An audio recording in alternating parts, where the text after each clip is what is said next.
Di sebuah desa yang jauh dari area modern di era Edo, seorang kutukan kejam bersemayam di sebuah pulau yang berseberangan dengan desa itu. Suatu hari, ada masalah yang dilakukan oleh kepala desa yang membuat tsunami datang dari pulau seberang. Ternyata itu adalah amarah Raja Kutukan, Ryomenskuna.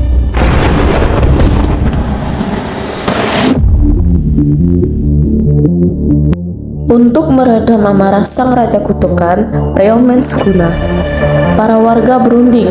Mereka akhirnya sepakat akan memberikan tumbal apapun saat ia meminta. Sukuna setuju. Secara rutin setiap tahunnya, Sukuna meminta tumbal seorang wanita.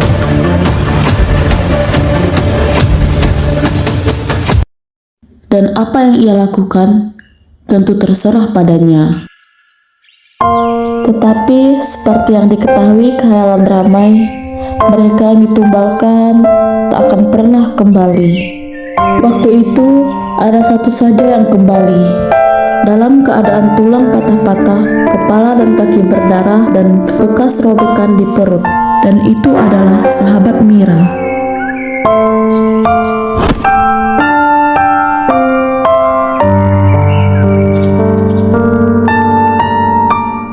Para warga menatap Mira. Mira cukup cantik dan juga selain itu, Mira adalah anak yang tidak diinginkan oleh keluarganya. Karena keluarga Mira hanya peduli pada anak laki-laki, yaitu adik Mira. Saat pulang, ibu Mira memaksa Mira untuk jadi tumbal pengganti temannya. Mira kaget, tak menyangka mengapa keluarga satu-satunya begitu tega padanya. Padahal sebenarnya selama ini Mira selalu bekerja keras agar keluarganya bisa makan. Tapi sekarang ia dibuang karena kepala desa menjanjikan 5 batang emas pada keluarga Mira jika mau menyerahkan Mira sebagai tumbal. Karena saat ini Sukuna kecewa berat dengan wanita ini, Mira terpaksa mengikuti keinginan keluarganya. Mira keluar dari rumahnya dengan pakaian rapi dan panjang seperti pengantin.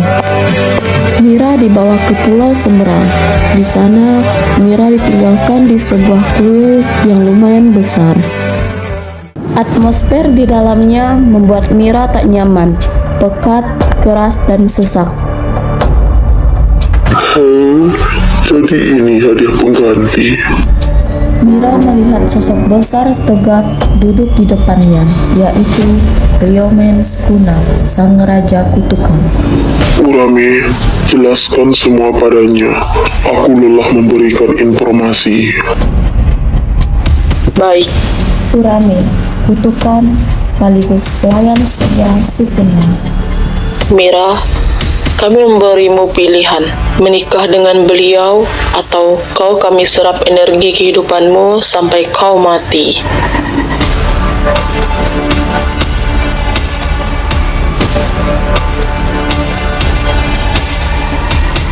Boleh aku tanya sesuatu?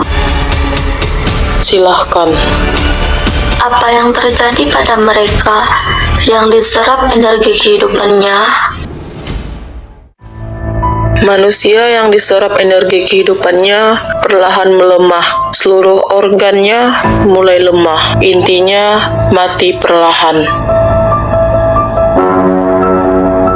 Lalu, bagaimana dengan yang memilih untuk menikah? Tidak ada. Ada yang memilih mati. Tapi membuat pilihan ketiga sendiri. Kabur. Yang kabur dan tubuhnya utuh hanya temanmu yang kemarin. Tapi orang-orang yang kabur lainnya sudah mati dan mayatnya tak ditemukan. Jadi, tidak ada yang memilih menikah? Tidak. Para manusia di desamu memandang jijik pada kami para kutukan. Padahal sifat manusialah yang lebih menjijikkan. Baik. Apa yang terjadi jika aku memilih menikah? Seluruh hidupmu, tubuhmu, jiwamu, napasmu, semuanya menjadi milik Tuan Sukuna. Bahkan, apapun yang kau lakukan harus di bawah pengawasanku dan Tuan. Apa ada hal yang buruk menurutmu? Mungkin ini berhubung dengan keturunan. Aku tidak pernah mendengar anak hasil keturunan campuran kutukan dan manusia, kecuali sang ibu yang manusia mati. Jadi, bukan menikah-menikah begitu saja.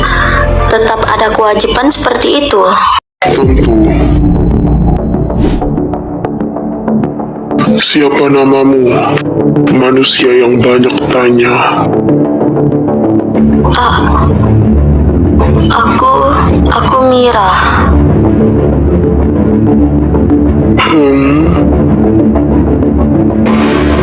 Urame, langsung nikahkan kami.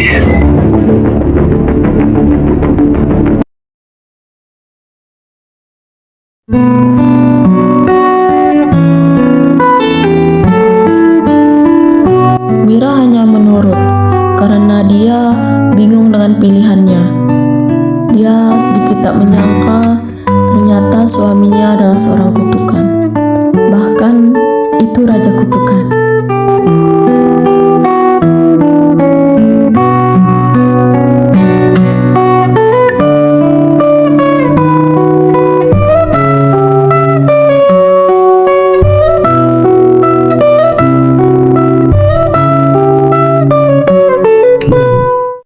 Ritual pernikahan pun sudah selesai.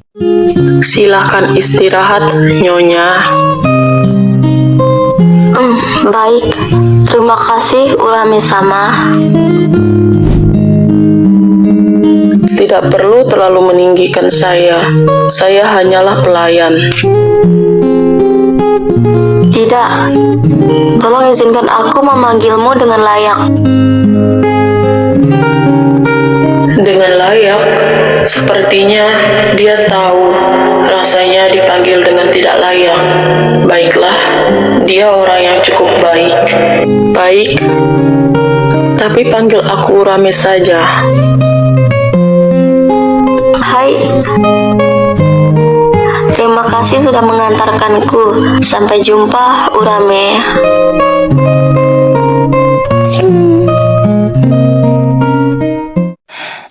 美味しいおにぎり